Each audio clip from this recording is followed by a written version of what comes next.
So, what do I have in here? I think I put in my notes you're supposed to exercise.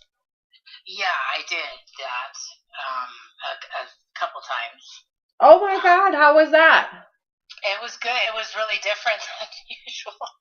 I did the treadmill and I said I'm just going to do 10 minutes, and I don't know, I did like 15 or 20, and then I did some yoga, and it was really good. It was just different because I've only exercised for weight loss, in the Yeah, past. it changes a lot when it's no longer about that outcome because you're really Yeah, you're put in a position to question, then why am I doing it?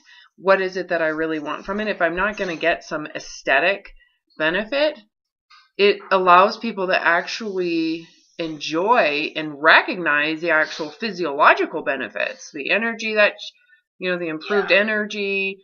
And again, there's a point of balance because if you had said, yeah, I went running for like 3 hours this weekend, I would have been like, okay. But That's not gonna happen.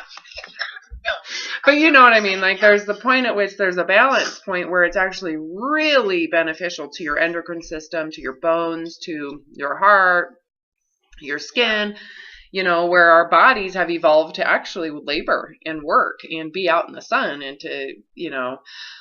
sweat and to have a little muscle fatigue. And anyway, so did you find that it helped to just give yourself like, all I got to do is 10 minutes, just 10 minutes? Yeah, that really is different because before I would be like, that's just worthless and then do nothing. So, yeah, it was a completely different experience. Yeah. Did you find that after you did 10 minutes, it got a little easier and you're like, okay, I can do 5 more minutes? Yeah, yeah, Mm-hmm. because I wasn't doing it, to, where I said I had to do an hour Yeah. because I was trying to burn Mm-mm. calories or whatever. Mm-mm. Well, now Yeah, that's the thing about dieting is it puts exercise into a role where it has to make up for any excessive eating or bad eating, and yeah. and it can feel overwhelming. It's like, well, then I'd have to do Oh, like yeah. 5 hours of cardio, and some people that's what they do. Yeah, You that's know, very, yeah. it just makes it another toxic relationship. Now, something that is highly beneficial to your overall well-being is a punishment. It's a penance, if you want to say.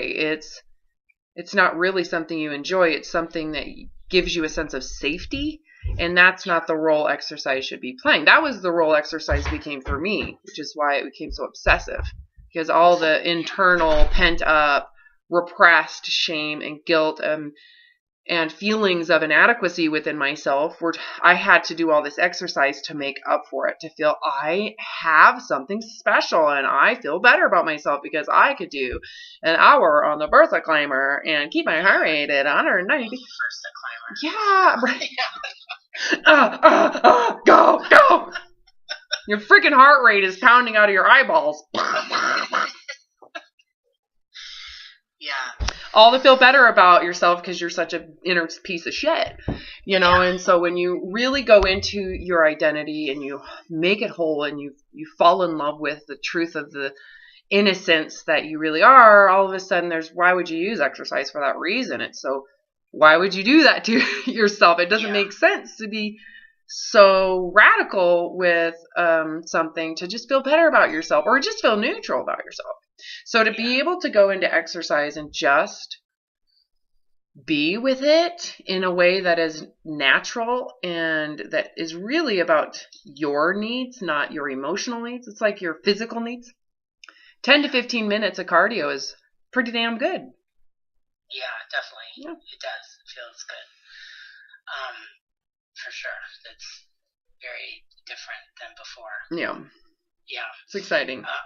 Yeah, very much so. And last week you did one, because I have PMS and I still do, and it did throw me off a bit because I don't know, because of feeling irritable and stuff like that. And I think before, when I'd had PMS, I would do things that would prevent me from feeling bloated, like I wouldn't eat any carbs or whatever. Oh, So yeah. that was an experience that was different for me because I don't think I'm always like in the past manipulating things. Of course, So of course. I actually felt PMS. Like, I usually feel somewhat irritable, but it was a different feeling than the feeling that I had Yeah, well, you know, before so you were having to do all this excessive work to just feel neutral about it.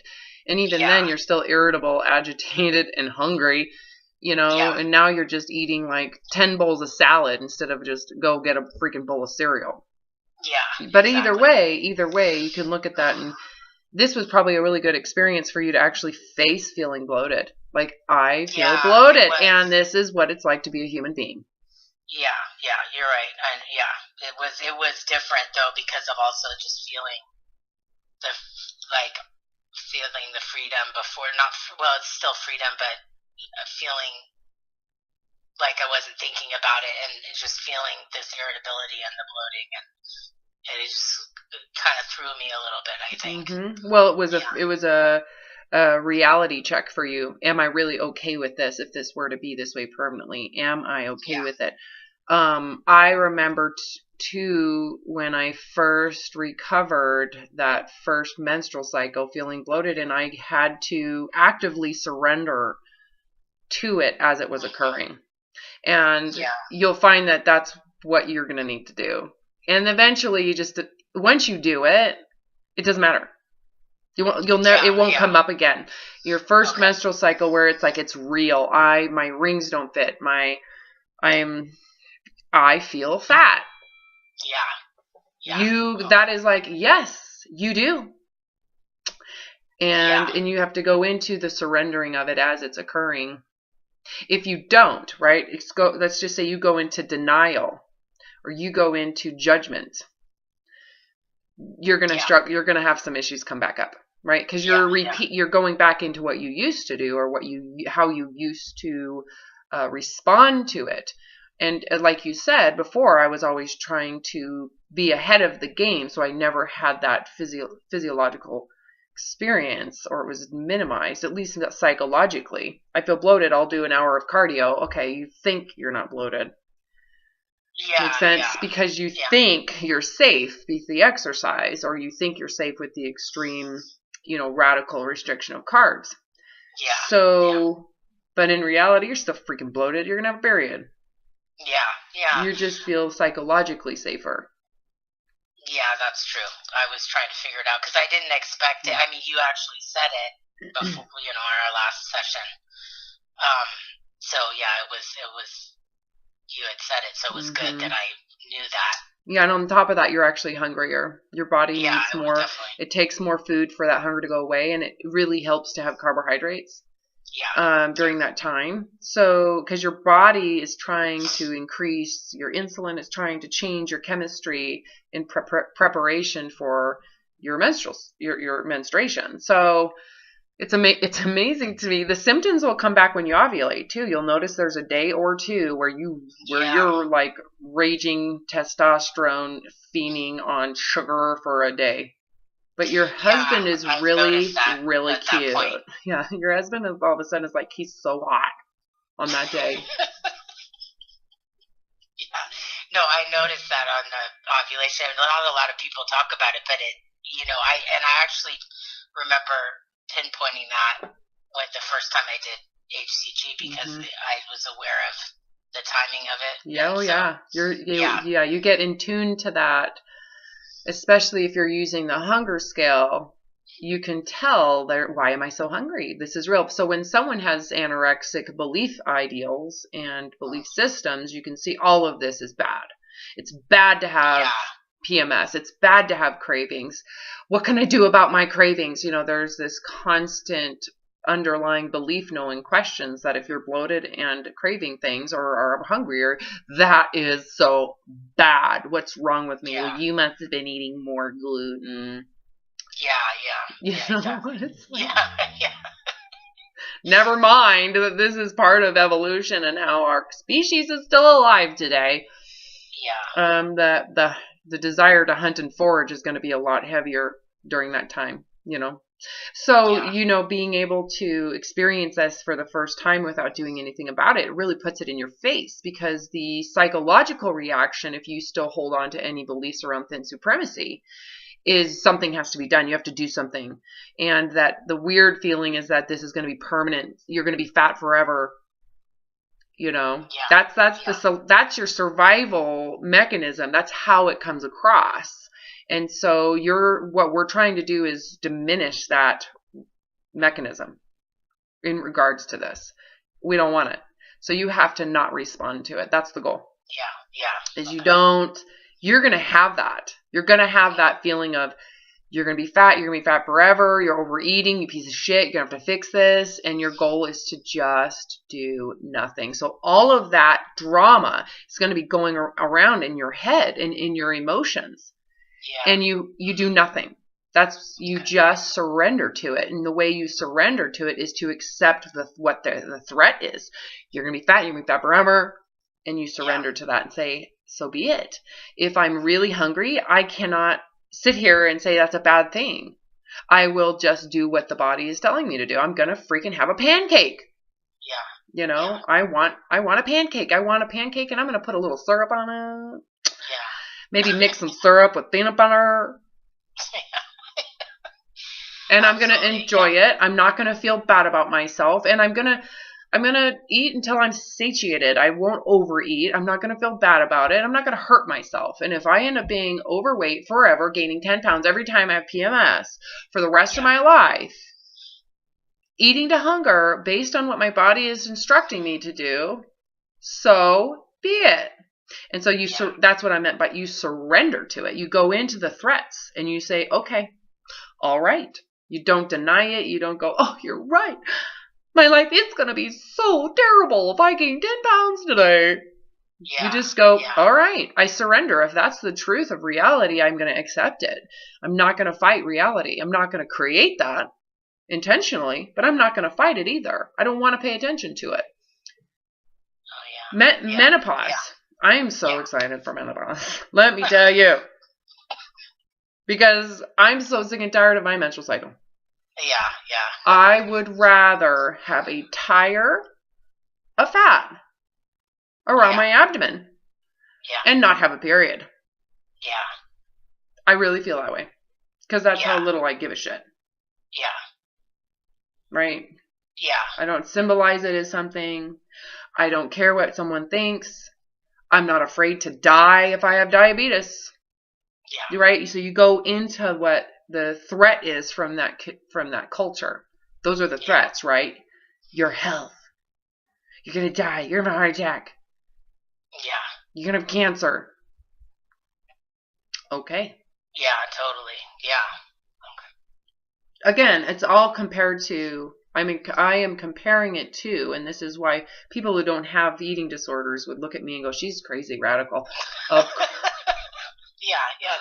Right? I get that. I am in reality still. I do understand reality, but I also understand what I did with my anorexia and my obsessive compulsive binge eating, purging and exercise and that insanity, and nothing is worth that. Yeah. Right? So I have that I'm aware of how bad that is. And so for me, you know, there's a balance around what I am willing to do for the concept of health, like take vitamins, go get health checkups, get pap smears, check my skin moles, you know, that's something that is actually to some degree health care, but it doesn't drive me, right? Yeah. So that's kind of like, there is a rebalancing between the taking care of the body as best we know, right? And allowing the body to take care of the life it's providing you, you know, without it being fear driven, right? Yeah, fear driven is really. Yeah. Some people would be like, well, Robin, if you're not afraid to die, then why are you even brushing your teeth? No, I get it. Yeah. There is a degree of self-care. Why do you wipe your ass after you pee? Why do why do you take showers? Yeah, absolutely. Because there is reality and there is a point of balance. It's just, I don't know if I'll ever do I'm aware of what that was now. And I don't believe there's really anything worthy of that except for maybe running away from a bear. Anyways. Yeah. So you can look at your menstrual cycle and go, well, this is the reality of being a female on this planet. Yeah. Would you say, because you're old enough, you've had enough periods, you definitely have more hunger before your period? Yeah. Should you just be pissed off about that? No. Should you not feed it? Yeah. Yeah. Are you going to be, not only that, but I think we've got a full moon coming. Oh, okay. So when tonight? I looked like one last night. I didn't check. So either okay. we're coming off of one, or we're on one, or we're about to have one. Sense. Okay. And that freaking affects us. So should we be pissed off about that too? I mean, I couldn't get this ring right here is just not going anywhere today. Oh yeah, you have it too. Oh hell yeah, I'm a human. Yeah. It would be like, I remember thinking too, when I was just desperate to recover, how come other animals don't have to give a shit? Yeah, they just do it. They do what it Right? happens. Other mammals out there, how do they not care that they're holding fluid? Yeah. Why is it that they don't have the burden of feeling bad about themselves? Because their body is like, look at their cankles. That to me was like, well, why? I am an animal. I'm an animal. Yeah. Why should I feel that I cannot be an animal? Why can't I just allow the body to do what it wants and be okay with that? And that was also part of, I think, really coming to what grace is around, being an animal, being hungry, craving pleasure, wanting, and it also is true for you wanting to be loved and accepted. You shouldn't feel bad about that. It's just a matter of what is going to fulfill that love and acceptance for you. The desire for love and acceptance isn't what is wrong here. Your desire for people to like you isn't the issue. It was maybe the consequences of you thinking that you had to be thin to get that. It was the means to the end. The end is not the problem. Although the goal is that the means here to that end is that you feel good about yourself, and that reduces the pressure on other people around you. Right? Yeah, that's so true. Yeah, it really is. So where are you at now with the how you're doing with it? Because you said it became a little bit of a problem for you. Yeah, well, now that I talked to you, it makes complete sense. Yeah, I was trying to sit with it because I knew I was reacting inside. Yeah. Oh, yeah. Good for you for being honest about it. And again, not feeling bad about it. Just to know that's there. It's still there. I still have that. Yeah. Yeah, and I mean, the irritability was a different feeling than before the week before, or the last couple of weeks when I was feeling so good. Mm-hmm. So that also confused me maybe a little bit, because I know I'm irritable during your PMS, but I never really seemed magnified somewhat because of just the feelings because maybe I was more irritable in general, obviously, before. Yeah, but you were expressing it in a different way. But I also think too, you've been so free from caring about your weight, and it could be because you've let go of being thinner, you've accepted the body as it is, but you're on that third point of recovery where you have to be willing to gain weight too. Yeah. And you haven't really had to face that yet. And this may be the first time you've actually felt legitimately fatter and legitimately hungrier and bloated and more. And now you're actually having to face the reality of that potential, that if I'm a human body and I'm having more cravings and I'm hungrier and I really need to eat more, I may gain weight. Yep, you might. And you got to be willing to. Willfully. Yeah. You have to be willing to tell the truth, to say, I am actually hungrier. I am not over-consuming. It's over-consuming relative to what you may have been eating over the course of the last 2 weeks. That's another thing that I've seen be triggering with the menstrual cycle part of this, is that people come out of that fight or flight mechanism and hiding mechanism around their weight. They have all of this freedom and their hunger just plummets. right? Because you're really not. It's not. That's probably what. Yeah, I noticed that. Yeah, and I was also eating a lot more, so I was like confused if I would. Yeah, you're making my don't point. Know, it got me a little bit. Well, so if you attach to that and go, wow, like there is there is somewhere back there that could be potentially saying, well, you're going to totally lose weight. So there might have been a little gratification over the fact that you're just not hungry and you're so free to eat what you want. There is a huge part of this where you're going to come out of that, just that experience alone, and realize how fraudulent the diet industry is. How corrupt, how dumb. Yeah, totally. So freaking dumb. Because they've convinced you that your body doesn't work and you need them, right? And you realize, how am I physically feeling so much better eating cake? Yeah. You know, not like you're eating cake all the time, but you're actually giving yourself the grace to eat it. You're not binging anymore. You're not overeating anymore. You're no longer addicted to sugar. You're no longer bloated because you're listening to the body. You can listen to the body. And then there is this like, oh, I'm totally not going to gain weight. Like I accepted weight gain in my mind prior to, but now I don't have to because I'm not. Oh my God, it's amazing. And here comes your period, right? Kaboom. And now you're having to face what you faced the day one. Then we started. Now the reality of, oh no, you're a mammal. The moon cycles are impacting you. Your menstrual cycle is impacting you. You know, travel is you're going to be holding fluid when you travel. And you just have to accept that you are a body. You're in a body, right? And so you come to this point where not only is your hunger starting to get bigger and your cravings are starting to become more starchy.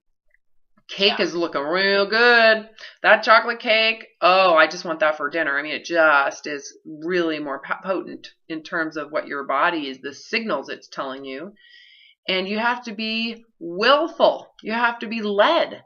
Even though you're in your mind, that mental training is saying that route leads to gaining fat. You better watch out. Yeah. You have to go, I'm okay with that. If this leads to being fat, I'm willing to go that direction. If you do that, that's that third point of recovery. You maintain this freedom. The freedom is continued. It doesn't go away. Yeah. But it has to be willful. You have to willfully accept if this body is leading me into gaining weight, I am willfully going to allow it. Yeah, okay. Again, it doesn't mean that you're choosing to make it happen, which is sabotage. I'm going to eat all that I want and I'm not going to have any boundaries. That's not what I'm telling you or anybody. Just listen to your body. If you're hungry, you're hungrier. If you're craving it, you're craving it. And those aren't things to feel bad about. And if in the end, if that's what if you're being truthful with yourself, that you're actually really hungry and you're actually needing what you're eating and you are truthful around the fact that you're not hurting yourself with food, you're not eating too much, then you just have to accept the truth of what the guidance from the body is. Right. Yeah. And it comes and it ebbs and flows. It ebbs and flows. Give it another, week and you're going to feel like I can hardly eat. It's like 1:00 in the afternoon and I still haven't had anything and I'm still not hungry. Yeah. And then that's going to go away a couple weeks later. You just have to go with it. Yeah. And if you do, how much mental thought is it going to take from you? Well, it's not. So it's just going to be natural. Exactly. But if you're judging it, if you're sitting there going, hold on, this isn't... Yeah, I mean, I definitely noticed how much hungrier I was. I don't think I've ever really realized that with the PMS because I would take some supplements and, I'd do all sorts of weird shit. Eating 10 bags of salad. Yeah. And a bunch of hard-boiled eggs and stuff like that. I mean, so I guess it was just a whole eye-opening experience, It shouldn't be that hard. Yeah. What? This is where I'm just a big fan of cereal. A bowl of cereal goes a long way when you're PMSing. Yeah, cereal.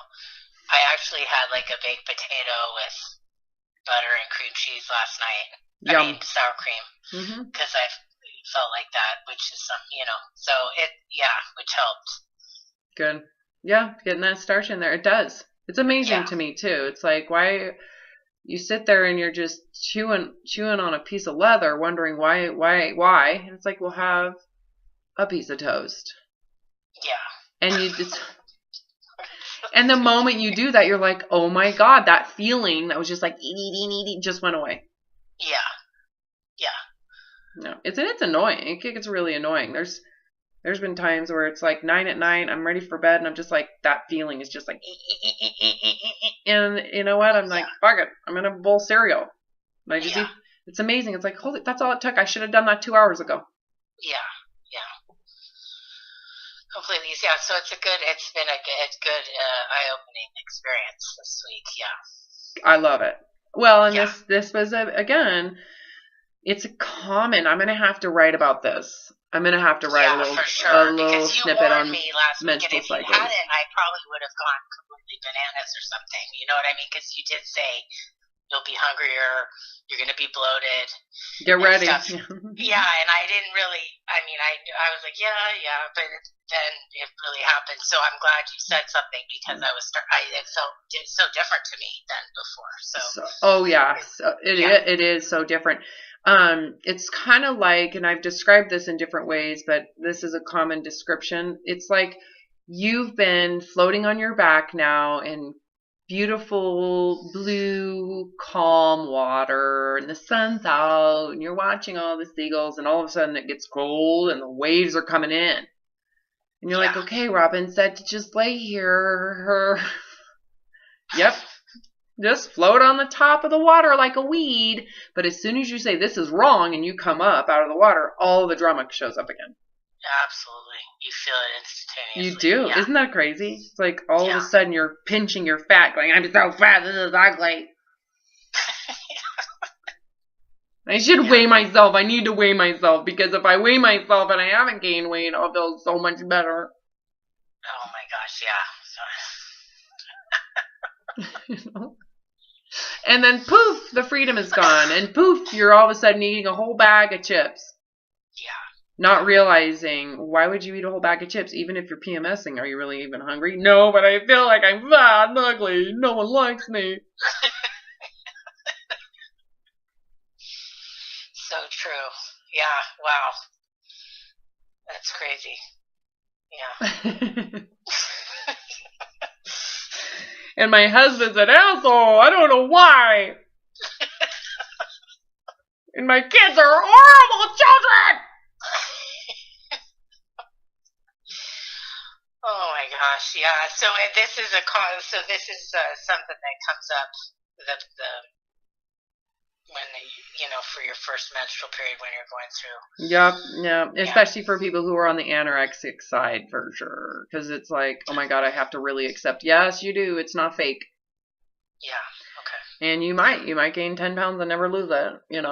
Who cares? You got to get to where if that's the cost of you being free, right, and not having to manage it. Again, I'm not saying you don't have boundaries. So some people distort what I'm saying, and they think that I'm telling people it's okay to go out and binge and shove food in their face anytime they want at will, no reason. No, of course not. You're listening to your body. The goal is you don't have to think about food all the time anymore. The goal is that it doesn't run your life anymore, whether it's on the diet side or the binge side. Do you really want food to be the center of your life?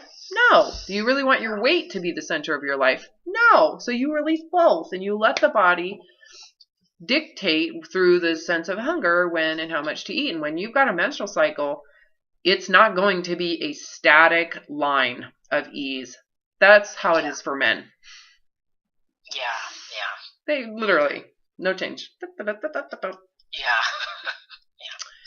For women, on the other hand, we're very much sensitive to the environment because of that system. Pressure gradients coming in, the moon cycle, how much sun exposure we get. We're so sensitive to our environment.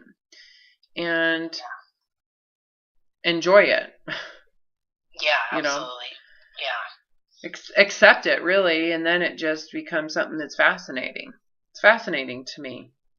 Yeah, it is. Yeah. How it all works. Yeah. I don't need to even understand it really to enjoy, just be fascinated by it. It's freaking amazing. Yeah. Anyways, so yeah. Well, thank you. Yeah, I'm glad you went through that, and here we are. So where I would go with you now is, once you start your period, you're going to notice every day incremental changes in your feelings. The other part is refrain from weighing yourself. It is what it is. If you really want freedom, you have to let it be what it is permanently.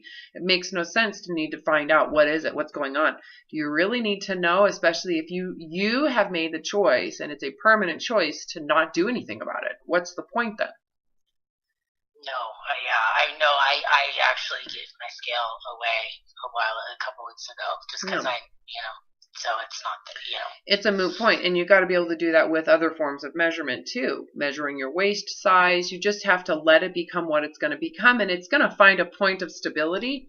It is. Yeah. Whatever that is, it's going to become stable. Whether you're losing weight or gaining weight, it's going to find a point where it stabilizes on its own, and because you're conforming to its biological rhythms with your food. You're conforming to it, whether it says you're hungry and you need to have 5 things of sourdough toast, or you're not hungry at all and you can hardly even have a salad by 3 o'clock in the afternoon. You're just conforming to what that rhythm is. We don't need to know why it's that way. You can just say it is that way because of millennia of evolution and what's in your genetics and DNA. It doesn't need to be your business, and that gives you freedom to just keep your consciousness and your awareness open to everything else in the world and everything else that's possible for you. Yeah. Do you really want to focus in on, I'm bloated this week? No. My rings, I can't pull my rings off. Holy shit. What do I do? Nothing. Yeah. I literally cannot get my rings off right now. And then a couple weeks ago, they're flying off my fingers. Yeah. So, either direction. Yeah. Okay. If I don't care, if the answer for me is, well, the body's doing what it needs to do, whether it's holding fluid or whether I'm inflamed or, there's a ton of, cottonwood blossoming right now. My eyes felt swollen when I woke up. Should I be concerned? Imagine if I was back in that anorexic life and way of thinking about thinness, what I'd have to do today to fix that. Because my environment is inflammatory. Yeah. Right? My eyes are swollen. If I was in that state of mind, what do you think I'd be blaming it on? Your weight. It was the wine I drank this week. Oh, yeah. Something, you took in. Yeah. I have not been exercising. It's because I'm not exercising. I feel terrible about myself, and then I'd have to do double exercise today. So you imagine that drama and chaos going on. Yeah. And the limited function of my consciousness at that point, it becomes very limited.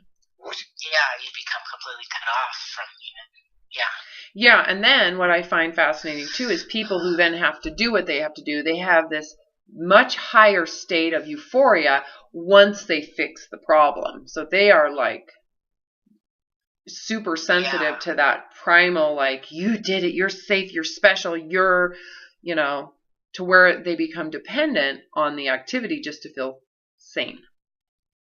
I see. Yeah. If they could get up and feel like shit and then go and work out for an hour, and then they feel it's correct, better about it, and they feel safe about it. They feel like I'm in control. I have my shit together. Yeah. Even though this morning I woke up and felt like a loser. So you could look at this experience in hindsight and go, oh, that was me, and this was the first time I didn't get the high of fixing it and preventing it, and I've got my shit together, and I'm doing the right thing, and those people are sluggish and lazy. Yeah. I don't know if that's what you were doing, but...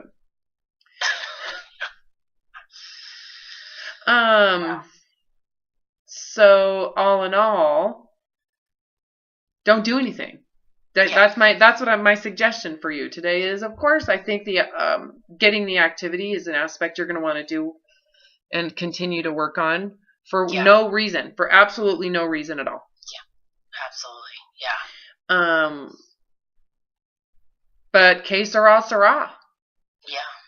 And just know, it does sometimes help to mark your period, like mark the start date of your period and count your days. You know, not because but because you're not crazy. Yeah, I usually... I'm crazy, I'm losing my mind. No, you're not.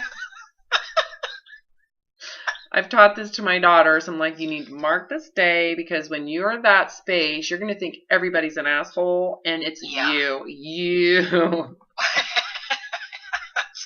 it's true. And when you're aware of that, you just keep your mouth shut. It's me. Yeah. I am irritable. I am agitated. I'm sensitive to my environment. It's sensitive to people, sensitive to light, sensitive to the sun, the moon. I'm sensitive to everything. Yeah, that's so true. I felt sensitive to the sun.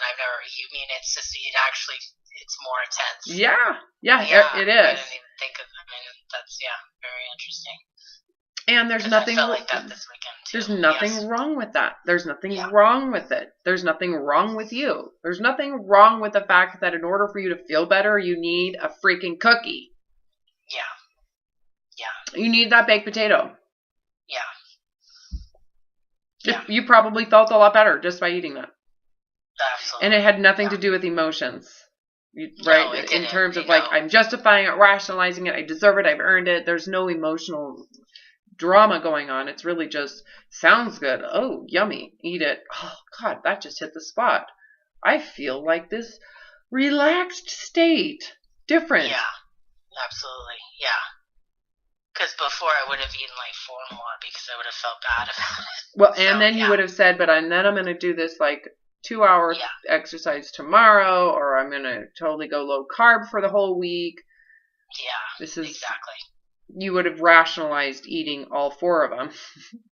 Yeah. Yes, I would have.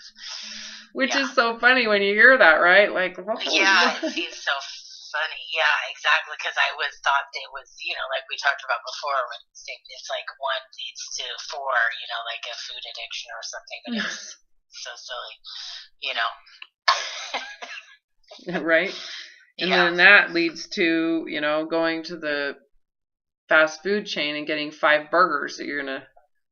Yeah, exactly. Just to make sure the day is topped off. Yeah. I'd go to the gas station and buy gas station pastries, make sure I get those in. Oh, yeah, and just have some for a good measure. Right? Yeah, even if I'm not freaking hungry or I don't even want them, it's because of the principality of I can't have them, but in this moment I'm free from feeling bad, so I should have them. Only in this period of time. Yeah, stocking up. Yeah, absolutely. Yeah, I totally. I am so grateful. I am so grateful I am not and will never again be there. Yeah, it's terrible. I mean, it takes up every bit of your brain. It does. And you know what? The thing is this. I'm sitting here having fun with it and making fun of the whole thing. But let me tell you, I have been there. It sucks. It's terrible. Yeah. That state of being is absolutely terrible. You're just full of suffering. Awful. Yeah. You don't even think but I know you don't even know that. No, because it's so common and it's so like regular, and other people that to you seem normal think the same way. Yeah. And that's another hard part that you might start to experience is relating to people who are in that space. You're all of a sudden not going to relate to them. And you're going to realize that there's nothing you can do to help them out, because it's none of your business. Yeah. None of your business. Yeah, I remember too, and I fully recovered, and I came out and wanted to yell it. I just wanted to get on the rooftop and be like, oh my God. And I was like, you know what? This takes a lot of suffering to come out of it. And not everybody, and I wasn't suffering getting into it. Well, I was psychologically, but this was a coping mechanism that actually brought benefits, safety, something to work on, something to feel good about, And so when someone's in that side where they think it's super beneficial, what's the point? Yeah. They're going to need to figure it out, Yeah, absolutely. I feel, a lot of people too, are hiding it as well. Yeah, because they don't know, they've crossed that line, right? Where now this is bad. Like there's something wrong. They know there's something wrong. They know there's something bizarre going on, but they can't pinpoint it. Yeah. Can't pinpoint it. I know for me, I couldn't pinpoint it. I was thinking that when I reached out to an expert that they would have that understanding, and they didn't. Yeah. I didn't have a freaking clue. Absolutely.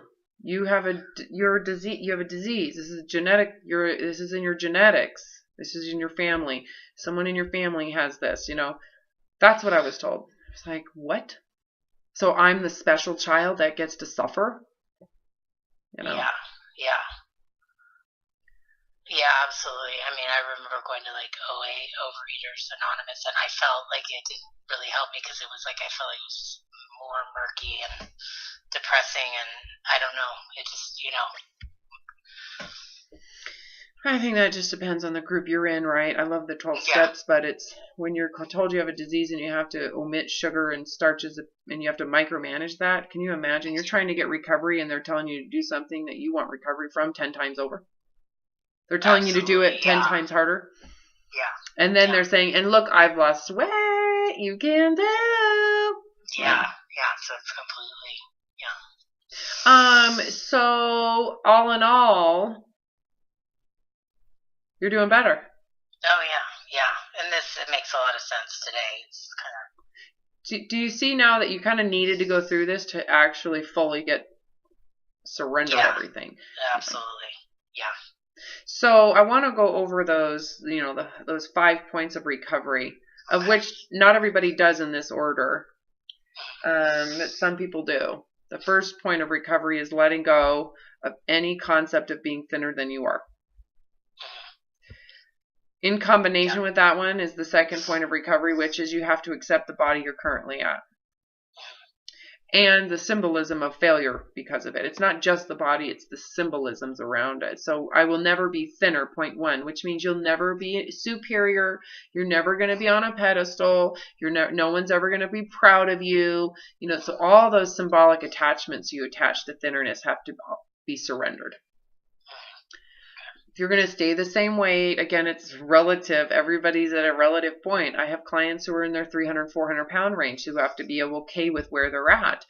They have, versus someone who's, more on the anorexic side. Oftentimes they're actually okay with where they're at because they're still thin, and they struggle with the third point of recovery, which is the willingness to gain weight.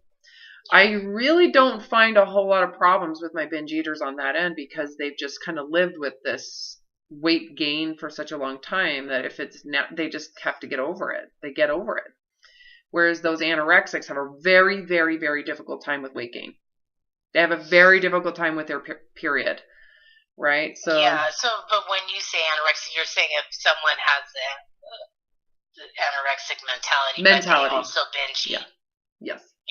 Yeah. Yes. Because it's very rare actually that someone actually fits the actual definition of anorexia. They're usually teenagers who stay at home, don't go out, and don't have a job, right? I see, and they're not eating. Yeah. Correct. They can isolate themselves from reality to where they can get emaciated and then share their emaciated pictures on Instagram with their other anorexic followers. That's not as common, but many people have anorexic belief systems, ideals. They're holding themselves to some anorexic concept. And it is relative. So I'm glad you brought that up. So someone who believes in that thinner, pure binge eaters that don't have that issue, you're saying that they have an easier time accepting this. That they could gain weight, yes. Yeah. They have a harder time with weight loss. Because to them, the weight loss directly threatens their relationship with food. So they're gripping on the food side. You're gripping on the diet side. I see. Same belief system. One side is I'm winning, succeeding, I have to grasp onto what I have. The other side, I have failed, I'm a loser, I'm a piece of shame, I'm hiding, and food is the only thing that gives me a sense of life. I see. Even though they still believe they need to be thinner, and the shame they originally had was with a body that wasn't even overweight. It took years of this relationship with food and the belief of thin supremacy for them to have enough shame to perpetuate this relationship with food. Yeah, but they don't actively try to diet, is what you're saying. Well, they believe they should be. They should be, but they're constantly feasting before the famine they believe they should have. Right? So they're living in I should. They're living in guilt. They're living in I'm a piece of shit. They're living in paralysis. That lower state of the survival mechanisms, right? All survival is the animal brain, right? All survival is the animal brain.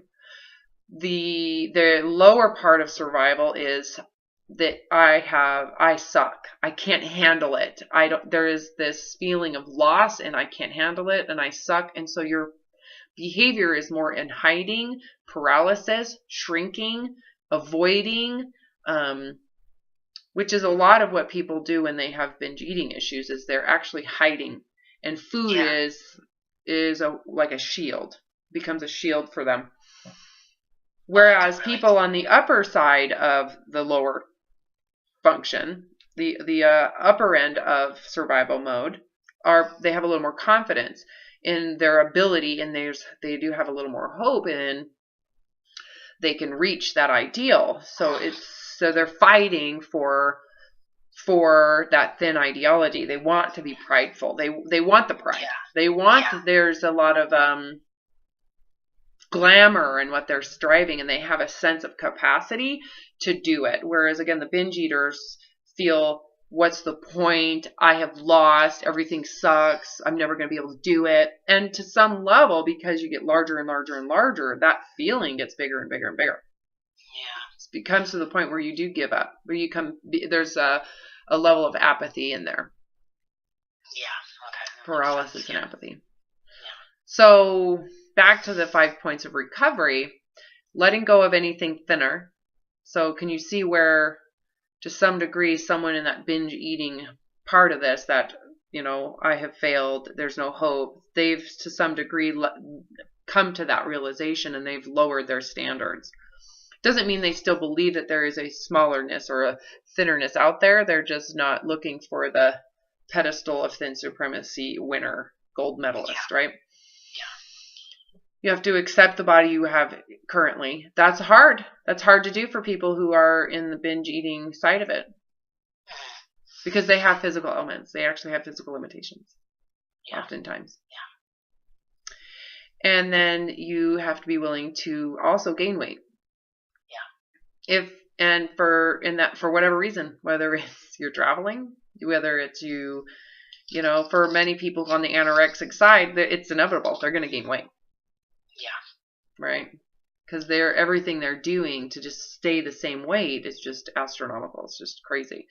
Right? So if you stop what you're doing, you're going to gain weight. That is, for many people, they can never get past that. Yeah. Well, they could, but they don't want to. Yeah, it's too scary. It's too challenging for their identity. Yeah. How they see themselves. And who they want to personify. And then you have to be okay. Okay, this is the 4th point of recovery, which is again something more challenging for people on the binge eating side. The 4th point of recovery is the willingness. Well, it is the acceptance of body fat loss and size loss without attaching to it, without claiming it as your own, without getting anything out of it. So it's like being indifferent about the fact that your body may actually do what you've been wanting it to do without effort. And you reject, I don't know if that's the right word. You don't internalize or attach to any positive symbolism that someone might bring to you. Someone might come to you and go, "Oh my God, Tasha, you look amazing. What are you doing? Oh, you have been working out. You've got to be like, no. Yeah, just like whatever. Yeah, it doesn't. It's like someone going into you and going, "Wow, your fingernails are so beautiful." Oh, Yeah. right. Or I love your car. So those things for someone that uses those, you know, worldly goods as symbolic, they would get off on that. So the goal is that your body can actually go lower in weight, and you're not going to attach or claim it as your own and use it symbolically to manipulate others' idea of who you are or your own idea of who you are. So it's like being blind to it. It's like, I don't even notice and I don't care. Yeah. I'll never again. Because, the fifth point, because the body could easily gain it back. Yeah. As easy as it loses it, it's easy as it gains it. Yeah. So I will never be thinner. I accept the body I'm at. I'm okay if it gains weight. If it loses weight, I don't care. And if it loses weight, I'm cool if it regains it. Yeah, you're just okay with everything. Everything. Yeah. Indifferent about it all. You're basically saying the body has the freedom now to do whatever it needs to do, and I'm not going to pay attention to it. I don't care. Yeah. If I need to get bigger clothes, I'll get bigger clothes. If I need to get smaller clothes, I'll get smaller clothes. But I'm certainly not going to sit here and get an attached ego about it. Yeah. I don't want it as a weapon. I don't want it as a shield or a weapon. So even if I could use it, I don't want it. I'm not going to use it as a shield or a weapon. Absolutely. Yeah. One way or the way. One way or the other. And the same with the food. You have to be willing to say, even if the world is crashing around me, I don't want to have food as a shield or a weapon outside of my own actual survival needs in famine. Yeah. Yeah. For sure. Yeah. How does that sound? Sounds fabulous. Well, that's recovery. It's like you're going to have a period. You're going to gain 10 pounds. Every time you have a period, you're going to lose 5 pounds after you have your period. You're going to go through menstrual cycles. You're going to actually have menopause. You're going to have menopause. Yeah. You could get pregnant. You're going to gain weight with pregnancy. You're going to have a baby. You're going to... Yeah. Completely. Do you want to devote your life consciousness to that anymore? No. Me neither. Not at all. No. Me neither. Yeah. So I'm glad that I went through this because it was really helpful. Yeah. Yeah. Well, you're going to go through it again every month, but hopefully... No, I know, but I will, it's neither here nor there, you know what I mean? Will you get to where you're like, yeah, I'm going to gain weight? Yep. Yeah. It's true. Yeah. If that's what happens, I will accept it. I accept it. If that is the truth of the body and the nature of what's going on here, I'm okay with it. Yeah. So. Yeah, that's great. Yeah, this was great for me. Good. Today, yeah. It's a big conversation. I'm glad we had this. Yeah, me too. It was great. I'm glad you warned me too, because I'm not sure if you would have recognized it. Yeah, I might have. Yeah, exactly. Yeah, the vulnerability. The bear was in the room. Yeah, absolutely. It's breathing down your neck. You're going to be fat. So what? Why does it matter? Why does that even matter? Why is it a big deal, right? Is it really, is it something so terrible? It's, again, that is that position of thin supremacy. Yeah. Absolutely.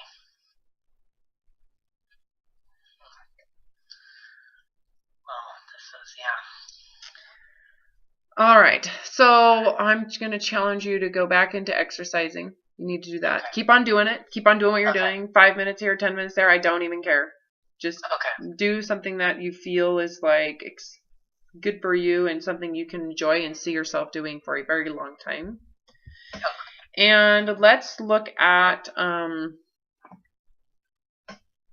talking here. Let me stop recording.